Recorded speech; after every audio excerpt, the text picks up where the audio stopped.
Bongs Cards kicked off new format with a beautiful event. We have top 16, top 8, and we're going to be taking a look at all top 16 deck lists for you. Don't be like the 30% of you that have not smashed the ever-living crap out of that subscribe button. Smash it so you guys don't miss out. More awesome content. Top 16 breakdown here for Sprite. Wow, Sprite looks like a very strong metagame contender out here. I mean, taking the lead like that, you know, in top 16 representation is actually pretty decent. We also had 3 Sky Striker out here. You know, my initial thoughts were Sky Striker might not be one of the better decks out here, but, you know, we did make a second highest representation out of top 16. We also had 2 Despia decks kind of rounding things out here, which, I mean, okay, Despia is very strong. Expulsion being gone, I feel like, does hurt that a little bit, but okay. We also had 2 Kashtira decks running it on home for the top cut, which, I mean, once again, I mean, so many people are looking at Rice Heart right now, and they're like, you know, like, this is the pinnacle of what we want to see here. Like, this is best Yu-Gi-Oh!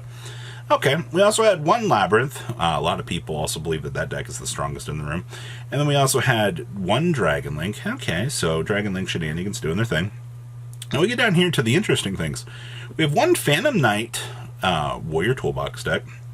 We have a super heavy Adamantipator toolbox, as well as like rock good stuff. And then we have 1 Vanquish Soul player creeping on in to top 16 as well. That's a lot of good diversity here.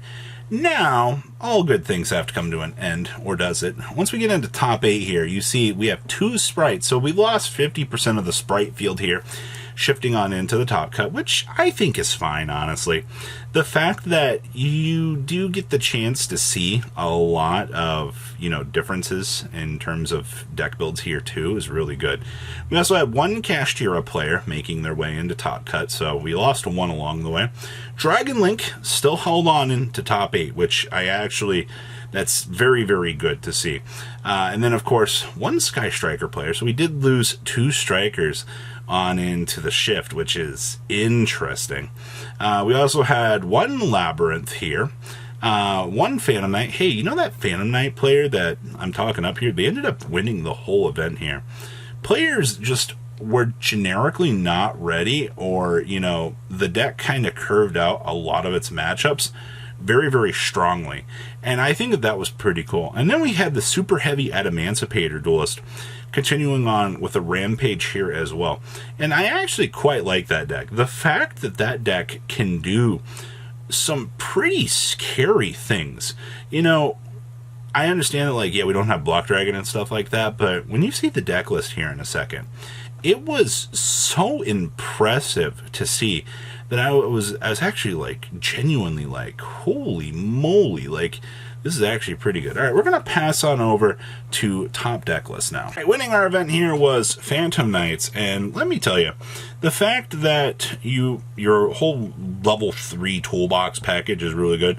Also, no access code needed. One of the comments that I saw from somebody when I showed this list on stream was like, oh, I don't trust a deck with an access code token. I mean, this card right here, it was a central playing point of this deck, and it did a lot of insane work. Like, do not underestimate this deck, because this card is a very, very, very good support line. Top second place here. Hey, look, it's very, very strong. Very, very normal looking Kashtira right here.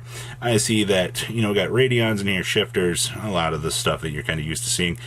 We have standard defensive options here, and then we have the additional thrust on into some Evenlies. Evenlies look like they're kind of showing back up here. I also love watching this deck brick on this, and this deck is on way more Zeus now. Holy moly, the Zeus dedication to this. All right, next up here, we have IKEA. Okay, so Extrav's good. We're playing Nibiru's now.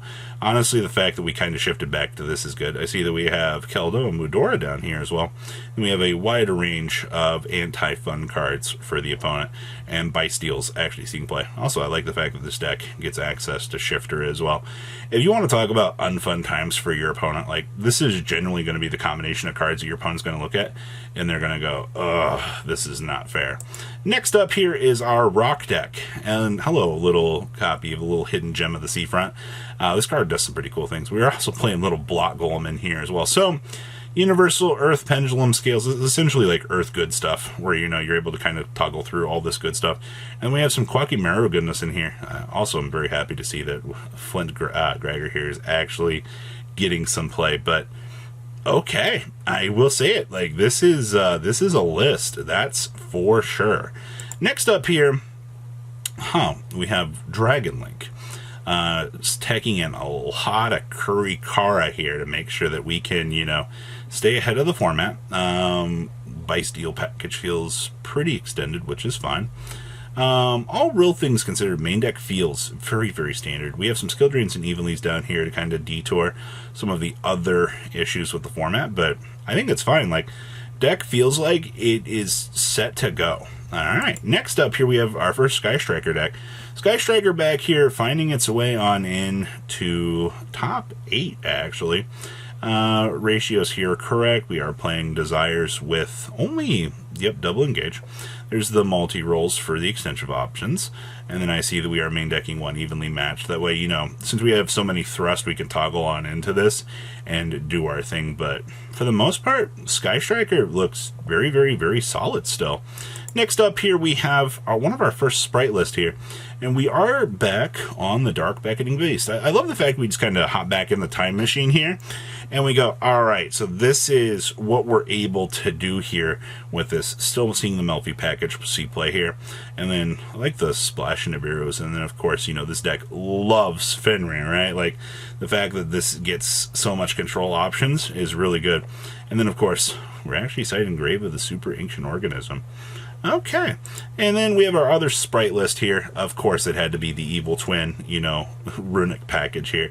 The fact that, you know, you have as much toggle ability with this deck as you actually do. I mean, you're able to go second. The Neteria version did pay for the sins of this deck wholeheartedly, and we are citing a Madame Vure down here as well. That's oh man, the really cute things that you can do with this deck. Amazing. All right, down into top 16. So we have another version of this deck here, as you can see. Sporting off the evenlies here, we have Kurikaras in check here. This build wasn't playing as crazily, trying to play one Madame Vure as the other list, but I think that that's actually fine. You do see here that you are able to make the same combo lines that you want to do. The interruptions that these two cards give you is so insane at the end of the day. It really is that amazing. Next up here we have another Kashtira deck. Wow, these really were on the back end of things here. We're playing Planet Pathfinder now.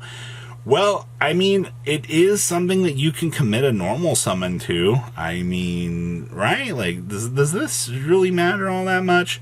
I think at the end of the day, the way that this deck kind of still goes about doing its thing is fine.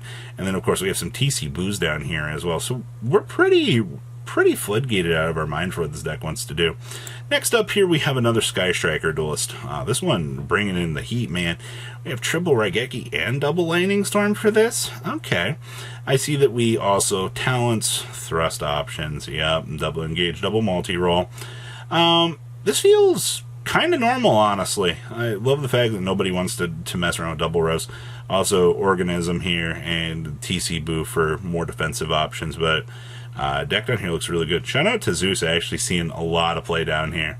Good stuff. Next up here, we have our Despia list. Hi, Predaplant package. Okay, so we're feeling daring today. And I see that we are playing the Keeper of Dragon Magic here, so we can do our thing. I love our little crossout designator targets here, so that we can actually not worry about losing the game to the randomness of them. And then, of course, we're playing a Droplet in the main deck. I believe this is just anticipation for kind of what's to come, but very, very interesting take along here for that. Okay, next up here we have another sprite list. Now this feels very, very standard. You're used to seeing this. I see that we... Hello, all the little Melfies in the world. Okay. I see that we have Organisms here as well. Anti-spell fragrances to laugh at the opponent. Interesting. I will say that. A lot more defensive options I'm kind of used to seeing, and then we have filtering as well. Yeah, a lot never changes with this deck, to be perfectly honest with you. Next up here, I see that we are playing Sky Striker again. We are playing Hamp here.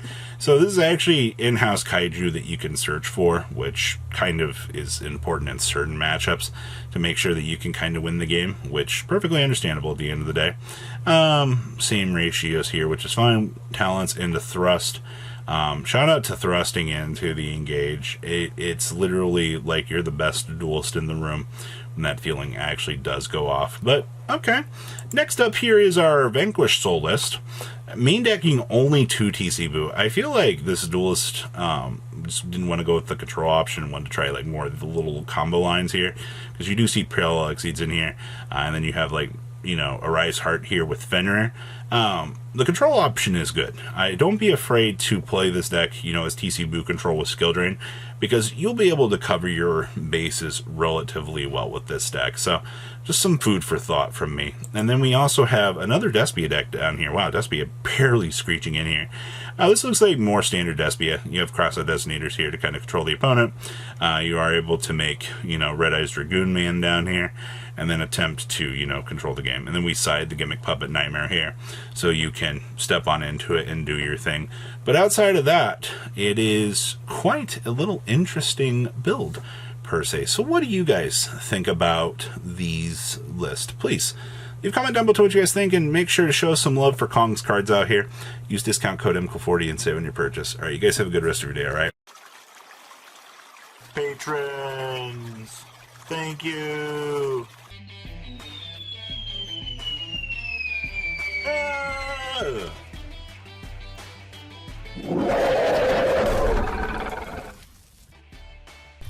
Thank you so much for watching. Check out these other videos.